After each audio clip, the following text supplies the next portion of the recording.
તો નમસ્કાર દર્શક મિત્રો, સમાચાર આવી રહ્યા છે આણંદથી। વિદ્યાનગરમાં મારામારીનો વિડીયો વાયરલ। રહેણાંક વિસ્તારમાં હથિયારો સાથે આંતક। વિદ્યાનગરના રહેણાંક વિસ્તારમાં હથિયારો અને દંડા સાથે આંતક મચાવતા કેટલાક લોકોનો વિડીયો સોશિયલ મીડિયા ઉપર વાયરલ થયો છે। વિડીયો વાયરલ થતાં જ વિદ્યાનગર પોલીસ તંત્ર હરકતમાં આવ્યું છે। મળતી માહિતી મુજબ સ્ટ્રીટ પર રહેતા શ્વાનને લઈને થયેલી સામાન્ય બોલાચાલી બાદ વિવાદ વધ્યો। શ્વાનની સંભાળ લેતી સ્વાતિ જાની અને પડોશમાં રહેતા રાવર પરિવાર વચ્ચે બોલાચાલી બાદ ઝપાઝપી થઈ હતી। બાદમાં સ્વાતિ જાની દ્વારા પોતાના સગા સંબંધીઓને જાણ કરતા બહારથી આવેલા 10 થી વધુ લોકો હથિયાર અને દંડા સાથે પહોંચી રાવલ પરિવારના સભ્યો ઉપર હુમલો કર્યો હતો। હુમલા દરમિયાન ઘરમાં રહેલા સામાનને પણ નુકસાન પહોંચાડવામાં આવ્યું છે।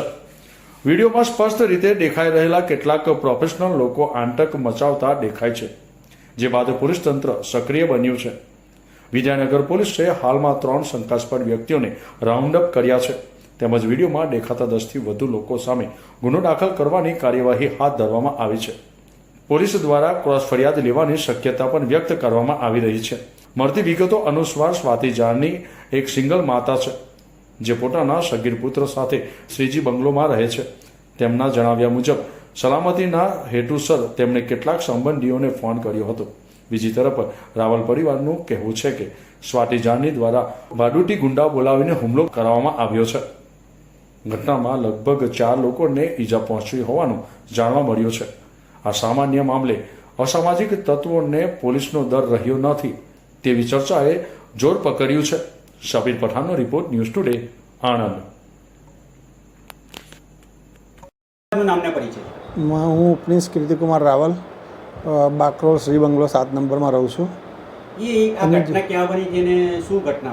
બાકરોલ 7 નંબરમાં જ ઘટના બની હતી, શ્રી બંગલોમાં।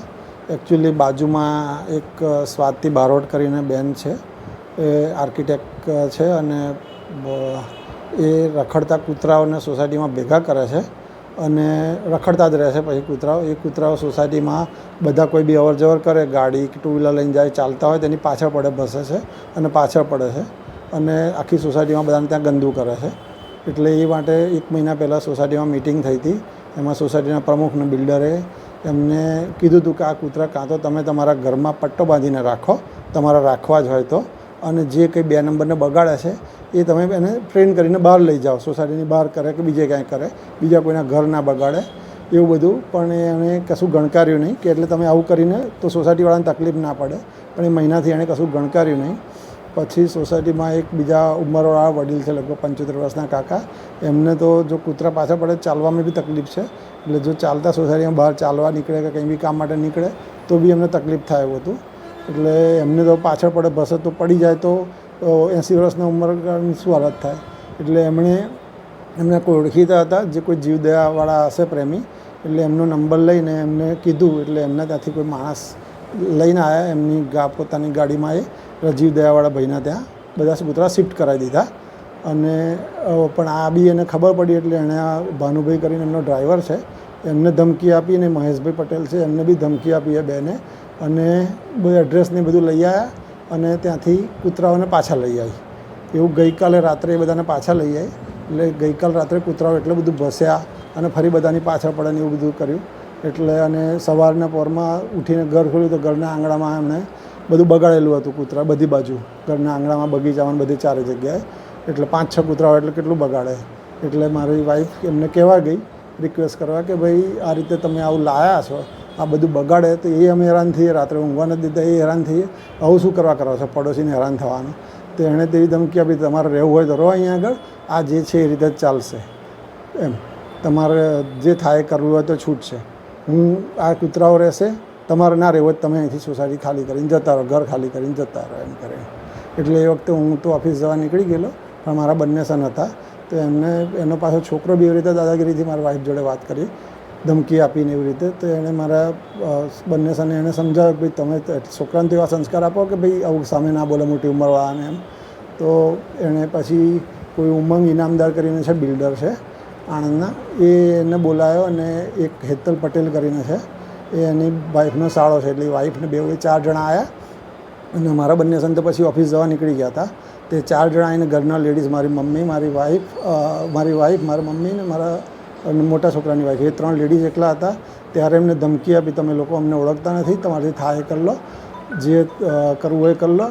મીડિયા અમારા કંટ્રોલમાં છે, પોલીસ અમારા કંટ્રોલમાં છે, જજ બી અમારા કંટ્રોલમાં છે અને પોલિટિકલ બી અમારી જોડે પ્રેશરને પાવર છે, તમારાથી જે થાય એ કરી લો. આ અહીં રહેવું હોય તો રહો, નહીં તો રહેવાય નહીં દઈએ તમને. એટલે કે તમે ઓળખો છો હું કોણ છું એમ, એવું ઉમંગ પટેલને પેલા હેતલ પટેલ એવી રીતે ધમકી આપી, તમે ઓળખતા નથી એમ, આખું આણંદ અમને ઓળખે છે અને અમે બધું કેટલું કામ કરી ચૂક્યા છે પહેલાં એમ, આવી રીતે ધમકીવાળું એવું, તમે કશું નહીં કરી શકો અમારું. એટલે પછી વાઈફે ફોન કર્યો તો મારો સન આવ્યો, એ વખતે બી આ લોકો ઘરે જ હતા, એટલે એને બી ફરી સેમ આવી ધમકી આપી મોટા સનને.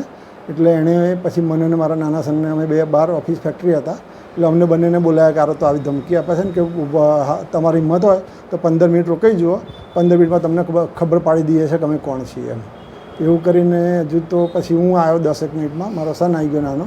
અમે આવ્યા એની 2-3 મિનિટની અંદર આ લોકોએ કહી રાખ્યું હશે, એટલે લગભગ 15થી 20 ગુંડાઓ લાકડી દંડાને રહી ગયા. એ ગુંડામાં એક કંઈક નામ કિશોર ઠાકોર છે એવું ખબર પડી, એક ગોગો ખબર પડી, એને એમના મળે ત્યાં. અને એમને બોલાવીને સીધા એ લોકોએ વાતચીત ચાલુ કરીએ, એની જોડે જોડે મારવાનું ચાલુ કરી દીધું અમને બધાને લાકડીના દંડાથી. અને મને પાછળીમાં 2 ફ્રેક્ચર છે અને આંગળીમાં ફ્રેક્ચર છે. આંગળીનો જોઈન્ટવાળો ભાગ જ તૂટી ગયો છે, મલ્ટિપલ ફ્રેક્ચર કે એના લીધે, અને આંગળી ડિસલોકેટ થઈ ગઈ છે, છૂટી પડી ગઈ છે. એનું તો મારું ઓપરેશન બી અત્યારે ડૉક્ટરે આવું બધું પાટો બાંધ્યો છે કે સોમવારે સવારે ડૉક્ટર ઓપરેશન કરવાના છે.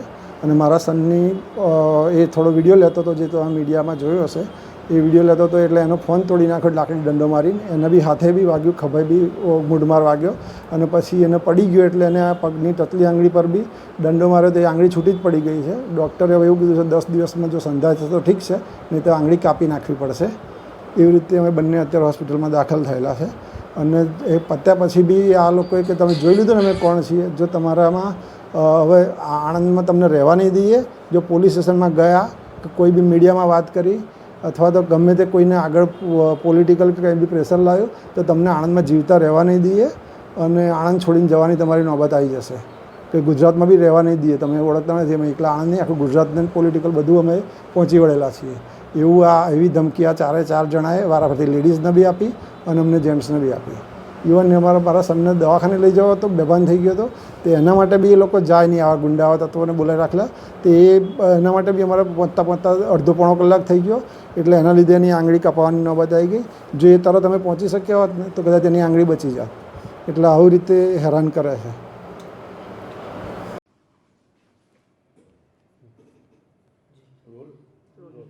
સર, આજે જે શ્રી બંગલોમાં જે બનાવ બન્યો, શું છે સમગ્ર ઘટના?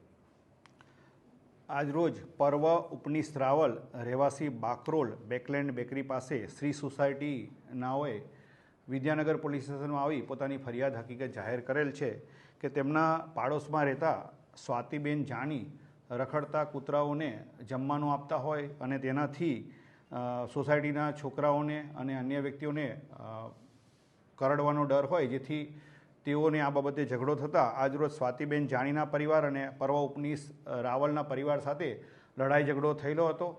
તે લડાઈ ઝઘડાની અંદર સ્વાતિબેનના બનેવી હેતલભાઈ, તેમના મિત્ર ઉમંગભાઈ ઇનામદાર નાઓએ બહારથી 8 થી 10 માણસોને બોલાવી અને પર્વ ઉપનીશ રાવલના પપ્પા ઉપનીશભાઈ, તેની પત્ની હિમાનીને લાકડી તથા અન્ય હથિયારોથી તેમની ઉપર જીવલેણ હુમલો કરી મારી નાખવાની ધમકી આપી અને ફ્રેક્ચર કરી અને તેમના મોટરસાઇકલોને નુકસાન કરેલ છે.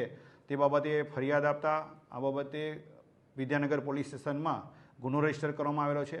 ગુનાની ગંભીરતા સમજી પોલીસ અધિક્ષક શ્રી જસાણી સાહેબે જરૂરી સૂચના અને માર્ગદર્શન આપેલી છે. આ ગુનાની અંદર પ્રોફેશનલ વ્યક્તિઓ આવેલા હોય અને તેઓએ આ બંને પરિવારની બબાલની અંદર, બંને પરિવારના સામાન્ય બોલાચાલીની અંદર તેઓએ આવી અને લાકડીથી જીવલેણ હુમલો કરેલો હોય. આ આરોપીઓને પકડવા માટે જરૂરી સૂચના આપેલી, જે અનુસંધાને વિદ્યાનગરના પીઆઈ ગોહિલ સાહેબ તથા તેમના સ્ટાફના માણસોએ આ ગુનામાં સંડોવાયેલ 3 આરોપીને હસ્તગત કરેલા છે અને અન્ય આરોપીના નામ નમૂદ કરી અન્ય આરોપીઓને પકડવાની તજવીજ હાથ ધરેલ છે. સર, આ વિડીયોમાં જે દેખાય છે અસામાજિક તત્વો, એ લગભગ મોટાભાગે હિસ્ટ્રી સીટરો છે. અગાઉ પણ એ લોકો ઘણા ગુનામાં પકડાય છે, તો એ બાબતે કંઈ હાલમાં જે ફરિયાદીએ ફરિયાદ આપેલી છે એ ફરિયાદના અનુસંધાને ફરિયાદમાં જે જણાવેલા નામો છે એને આઈડેન્ટિફાઈ કરેલા છે. એ પૈકીના 3 આરોપીઓને નામ નમૂદ થયેલા છે.